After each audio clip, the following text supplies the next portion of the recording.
Bagian kepala Aminah Hana Nur Atta membuat YouTuber Atta Halilintar khawatir. Hal itu terekam kala Putri Aurel Hermansyah digendong Krisdayanti.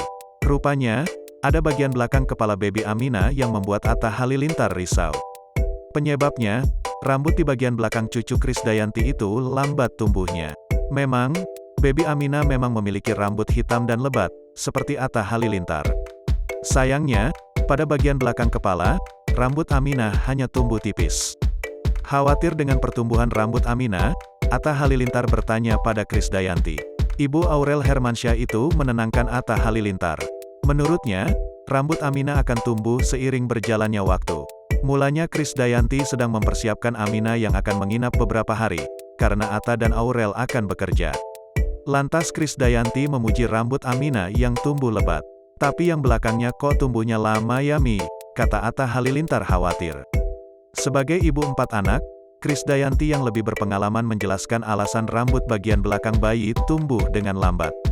Enggak apa-apa, kan dia pakai tidur, itu tumbuh, kata Krisdayanti.